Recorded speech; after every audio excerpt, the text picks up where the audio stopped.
بدکام کا مال برا ہے جزا کے دن، بدکام کا مال برا ہے جزا کے دن، حال سپہر تفرقہ انداز دیکھنا۔ شاعر نصیحت کر رہے ہیں، اپنی بات کو جو ہے نصیحت کے انداز میں پیش کر رہے ہیں کہ برے کام کا ہمیشہ برا انجام ہوتا ہے۔ جیسے کہ آسمان، سپہر بولتے ہیں آسمان کو، نے ہمارے اور ہمارے محبوب کے درمیان تفرقہ یعنی فرق پیدا کر دیا ہے، الگ کر دیا ہے، تو آسمان کا انجام بھی برا ہوگا کیونکہ اس نے بھی ایک برا کام کیا، یعنی ہم دونوں کو الگ کر دیا ہے۔ تو اس والے شعر میں بدکام یعنی انجام کی پہنچانے کی شکل میں مومن فرما رہے ہیں کہ اس آسمان نے ہمارے اور ہمارے محبوب کے بیچ ایک تفرقہ، ایک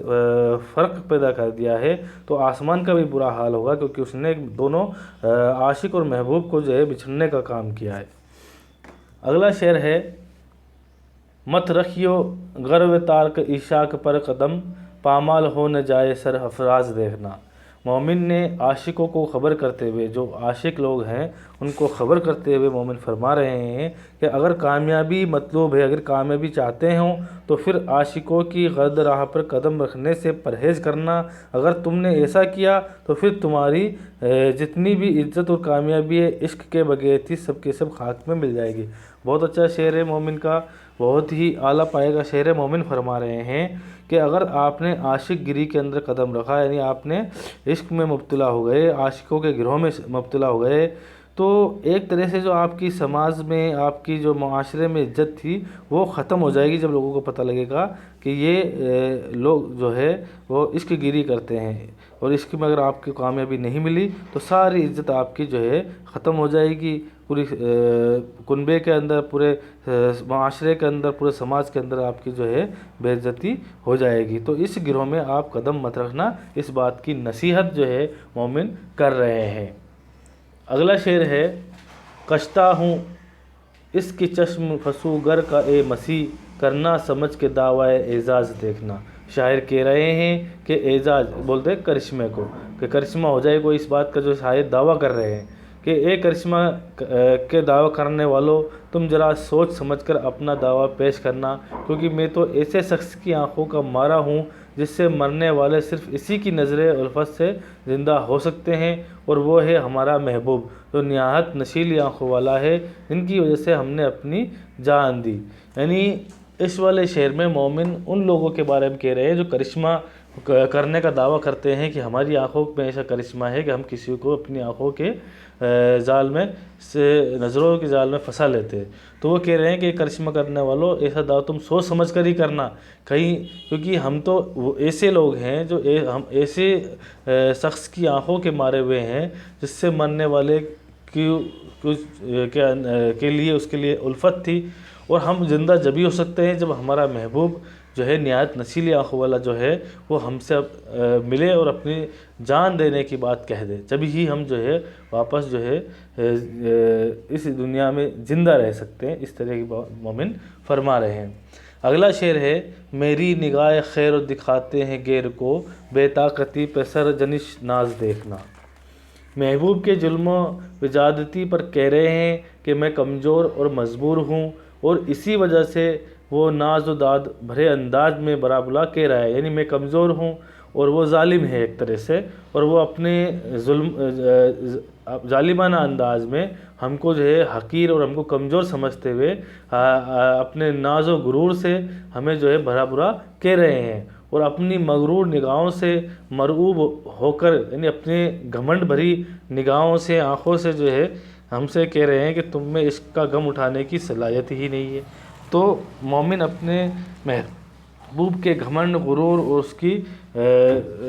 جو ہے ظالمانہ انداز کی طرف اشارہ کرتے ہوئے اپنے پر ہوئے ظلم کی طرف اشارہ کر رہے ہیں۔ آخر شعر ہے مقطع کا، مومن فرما رہے ہیں،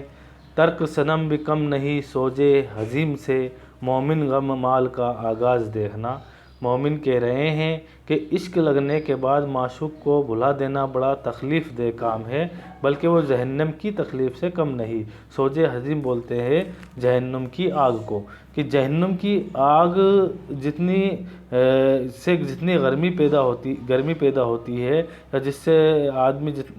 تکلیف اٹھاتا ہے، اس سے بھی بڑی تکلیف ہے میں اپنے معشوق کو، اپنے محبوب کو بھلا دینا۔